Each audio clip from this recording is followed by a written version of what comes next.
How's it going, guys? Long time no see. The cash games are out, Playchips are in.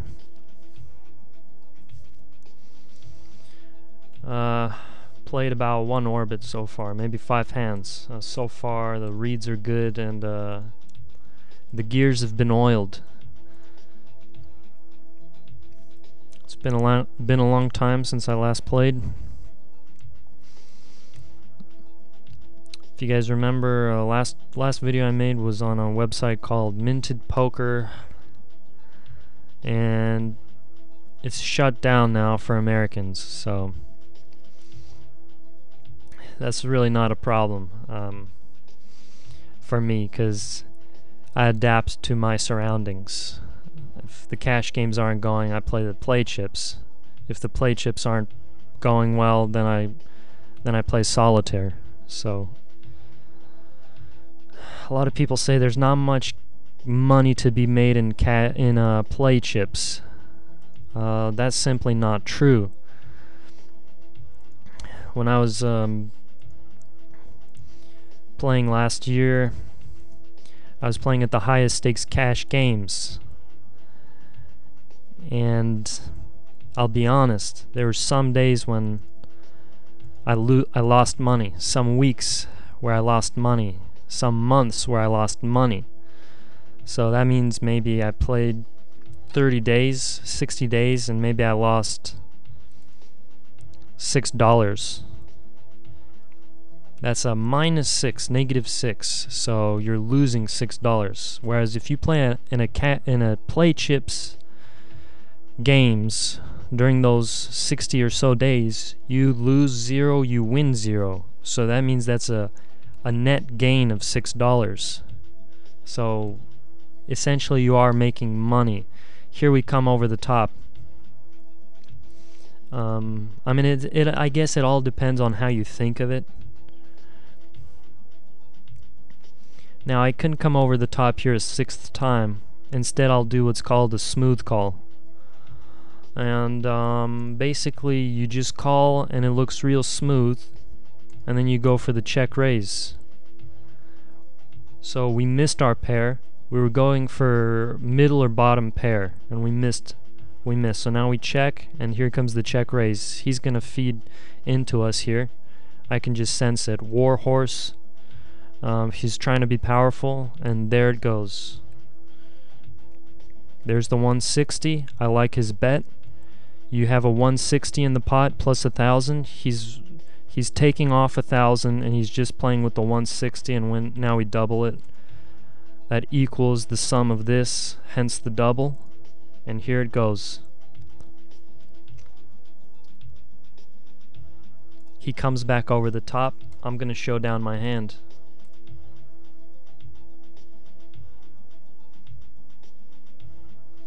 What that does, it builds a loose image. These Playchip players, you know, they've been playing for a while now. They know how to play loose, they know how to play tight, and they see a jackal at the table.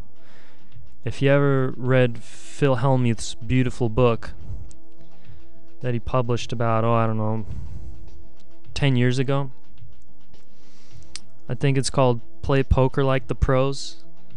I mean, it's one of the greatest strategy books ever made. It's strategy for life, strategy for gambling, and Phil Hellmuth is one of the most fearless gamblers. The guy's completely wild. I don't know what happened. Oh wow, that's pretty cool. I clicked on this, and I guess you click it, and then you show down your hands. Oh, I see now. To be honest, back when I played cash games as a professional, I didn't play on Poker Stars. There's a few reasons I didn't play on Poker Stars. First of all, the games weren't big enough for me. You know, Poker Stars only went up to 200, 400. That's $400 blinds. So $400 blinds, pretty big, not big enough for me, so I played on full tilt. So I'm not that used to the software. I would play on Poker Stars when the games weren't juicy on full tilt, but really I mostly played on full tilt. So now I realize back a few hands ago when I thought I was showing down my 9 high, I think it was, I really didn't show it down. So come to think of it, I kind of just wasted all those chips for nothing. But lesson learned. That's the beauty of taking different approaches to each hand, is maybe sometimes on accident you'll learn something about yourself or something about the software you're playing on. In this case, I didn't learn anything from that hand. It was actually the next hand. Now we're down to 30 chips. We've been out chipped by pretty much everybody. Everybody's been building up their stack, and we've been reducing our stack. We're down to 1 blind. That's the equilibrium point. When I'm below 1 blind, that's when I get nervous.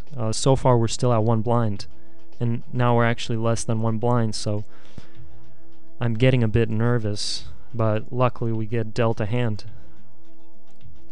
So as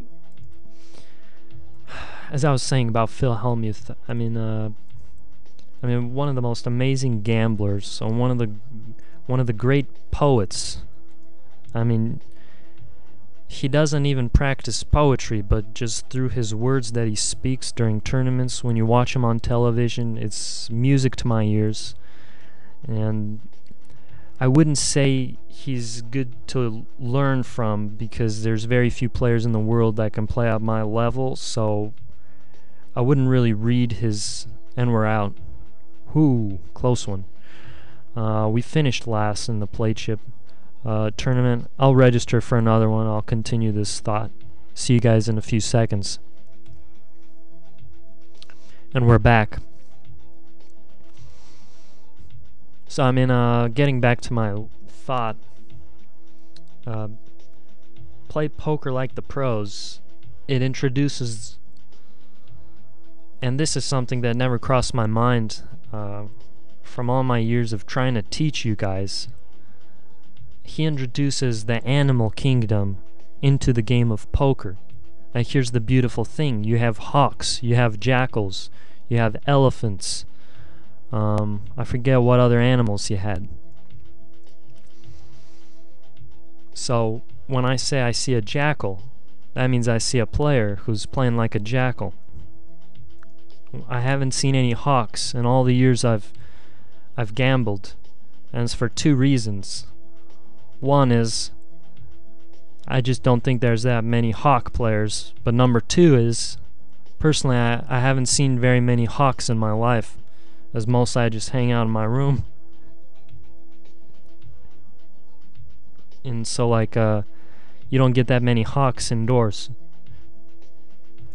So that's the main reason I don't see many hawk players. But I figured, you know what if I take the animal kingdom and we introduce more animals on top, and that just helps you.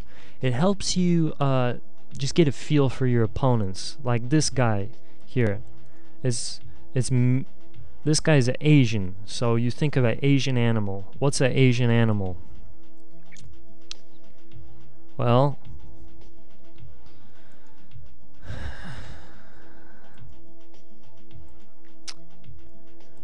we can't really think of any Asian animals, but we can just expand that then. If we can't think of the animals to help us get reads, we can take it to food. So Asian, what kind of food they have? Rice. So I can like put a note here. I have no clue how to make notes. One of the multiple reasons I never played on Poker Stars. Oh wow, here's the notes. There we go. Rice. As a bonus, you can change the player color to white. There we go. I have no clue. It's yellow. Yellow, actually yellow works perfect.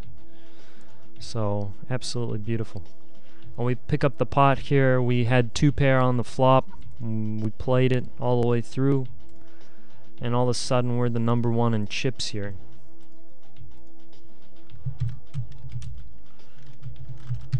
One in chips. We don't want to relinquish our lead, so we call here. We have to see a flop. We don't see a flop, we don't get the straight flush draw. So we hit our straight flush draw. We're gonna hope to see the river.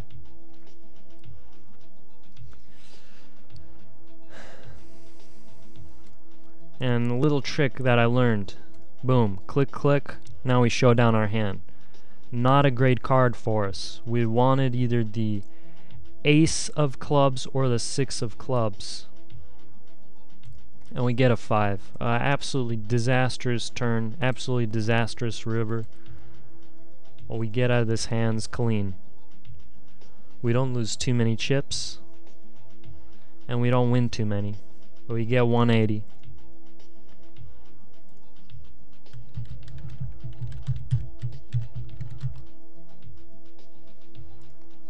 And we're just building upon our lead here. Now we get the suited connector. So we pick it up with the straight, maybe we can follow it up with the flush. Actually, we had a flush last hand. Maybe we can reverse it, go straight this time. Many people ask me, are you getting depressed? You know, you haven't been gambling for cash games. I tell people, you know what?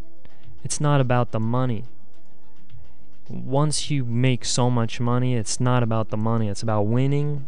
It's about proving to yourself that you're the best. And it looks like our prayers have been answered. Here at the tables and off the tables. I mean, I've been blessed away from the tables. The real estate market's been booming. So the house that I live in, that is owned by my mom, the value's been going up. So if I'm ever short for money, I can just try to sell it. And she can live with my grandma somewhere. I pocket the money. It's just a simple 1-2 tactic. Now we pair up. You guys see, I'm not doing anything crazy here. I'm just playing my hand straight forward.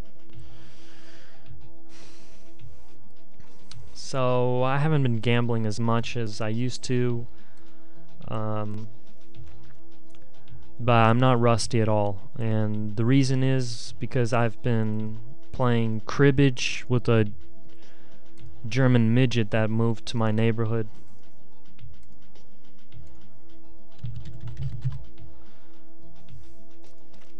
So the beauty about midgets is they're smaller than normal people.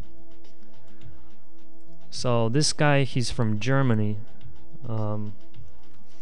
So right off the bat, I don't expect him to be as smart as Einstein, because I think Einstein's probably one of the smartest Germans. But it's great. I have him over. My mom, she used to be she thought it was a bit shady because I would always hang out with him in my room, but it's because she thought he was a little boy. But then he showed her his passport and she saw that he's a midget. So everything's good there. And I really don't need to feed him much, just some like little snacks, little treats, because midgets, you might think they eat a lot, but actually, because they're really small, they don't eat a lot. They're also not as smart, because I think their brains are smaller than normal. So this is the reason I couldn't play much poker with them, because I felt guilty. I mean, we played first few months, I cleaned them out. And we did like had to do a currency exchange because the Germans are on a different currency. They play with francs. Well, Americans play in dollars. So we had to do this thing where each dollar of US money is worth like 1.5 francs. So each time I won the pot, I times it by 1.5, and that's what he gives me in francs. So Not only was I cleaning his pockets out, but plus I was doing the currency exchange. It was a nice little profit on both ends. But as I said, he's not smart because he's about 40% like the size of a real human. So this German midget, he was already undersized. He's small for normal midgetry. And I don't know if it's just because he's in Europe so they eat less or what. That's a little check raise. So right off the bat, I realize his brain is probably even smaller than a normal midget. And it really showed when he was gambling, because he'd play his hands absolutely awful. Like I'd see him, he'd go all in with pocket aces, pre-flop, and I'd call him just to see if he's pulling my strings or not, and then he'd hit an ace on the flop. So he'd get lucky and he'd flop sets. He folded hands left and right, even though we're playing heads up. And it just didn't make sense. You playing heads up, you want to play as close to 100% of the hands as possible. Just think about it. You play 100% of the hands, you only lose 50% of the hands, that means you still win 50%. It's almost like a free roll. You can't lose. So it didn't take much time for me to clean him out. But I felt sorry, as it is. I felt sorry for him before even I beat him out of his money, but now I kind of feel bad for him. But I'd return the favor. Right now he's sitting on my bed right next to me. I mean, I'm sitting at my player station, but my bed is really close by. And so he looks pretty happy right now. Wouldn't you say? Yeah, he nodded. I'd have him say a few words, but he's actually a mute. So he's not good with language. He's not good at speaking, 'cause he can't. But I give him some treats, some biscuits, and we play cribbage night and day. So that's just, it's been absolutely beautiful. It's kind of like I'm over the hill now. Wow, what do we have here? We have a backdoor gut shot. Let's see what she does for us. There it is. Ooh. So close. Very close. A very beautiful turn for us. We nearly escaped with a victory.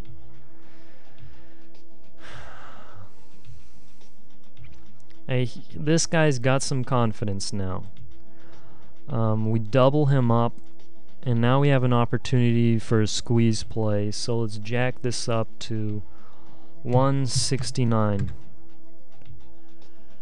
And you might think I'm twilighting. I'm not.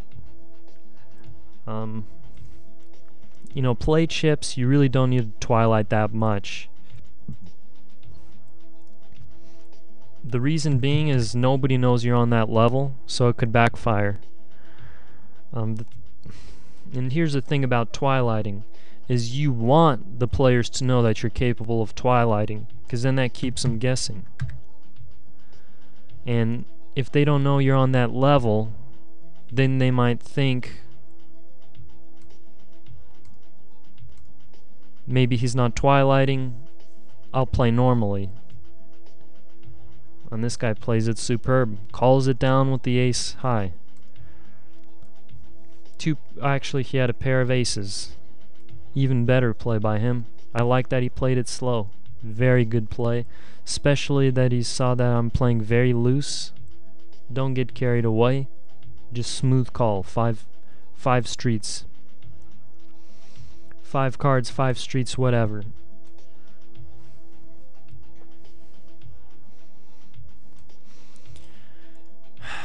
Wowzers. We're down to just about our starting stack, so everything's going good.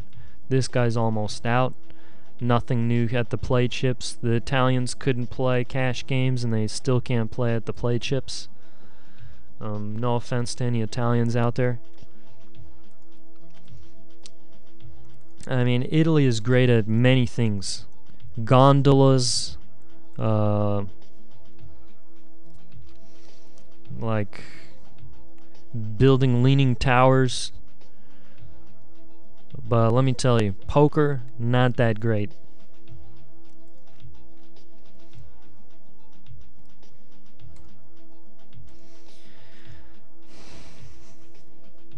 One thing I feel that's just absolutely beautiful is my stamina right now.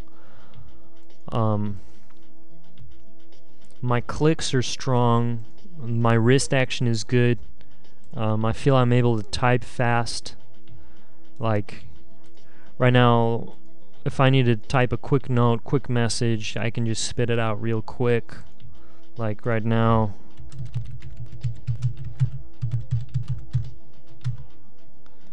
That's a little bluff. First of all, I didn't fold a straight. Second of all,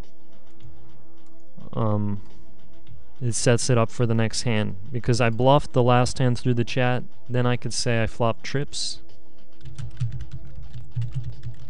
Nobody will believe me.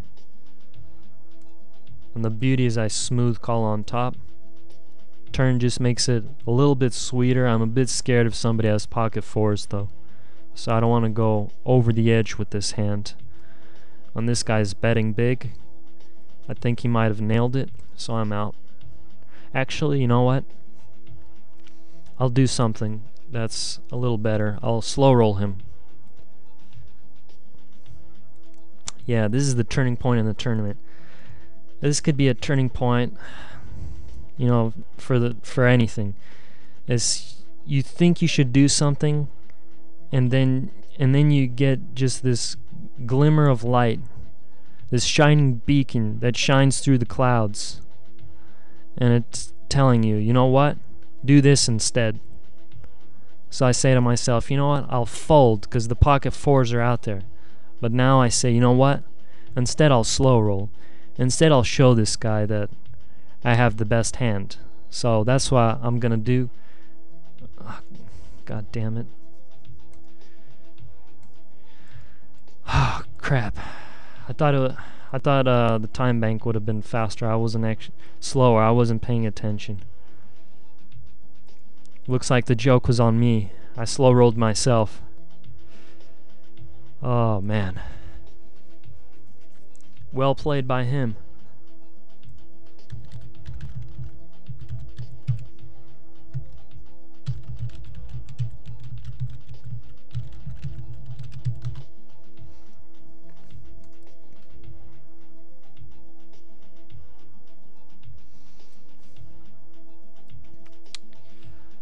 Okay. A really good thing right now is I have a pretty elite chip stack. I got 1, 3, 3, 7. That's really elite. So for hardcore gamers, they might be, you know, really excited about this. For me, it's not a big deal. So you double it, what do you get? You get 2, 6, 6, 4. Personally, I'd rather double it.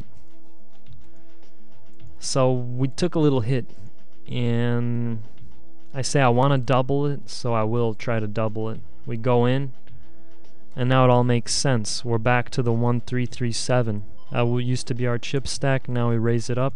I don't think he wants to play with us, and we'll get a easy 300 chips. It's like printing money. He folds and he'll fold. He calls, he's got the queens. I got 3 outs, I like my chances, and there they are.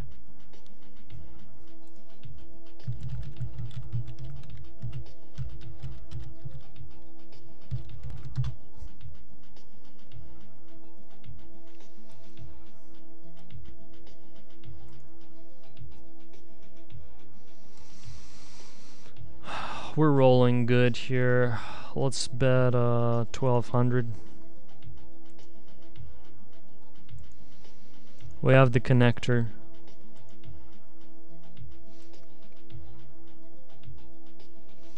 I got a nice loop of music playing in the background.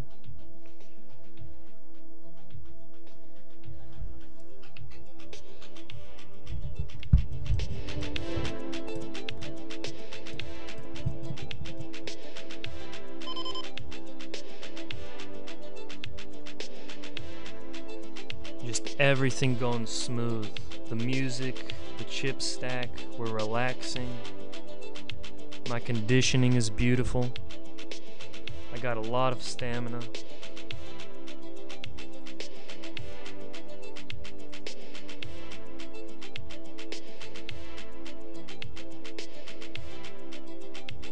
We say goodbye to 2 players. Ashes to ashes. It's as if I just cremated them.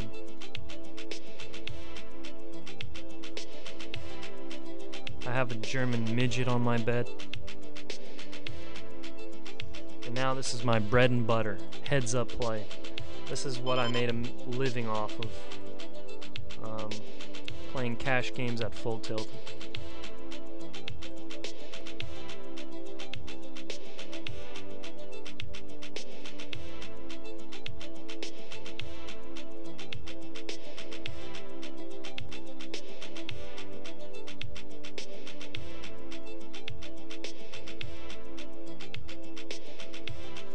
Just close your eyes. Don't even watch the video.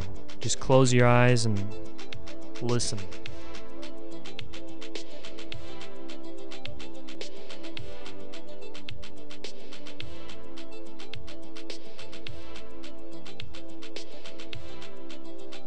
We pick up another backdoor draw. Let's shove.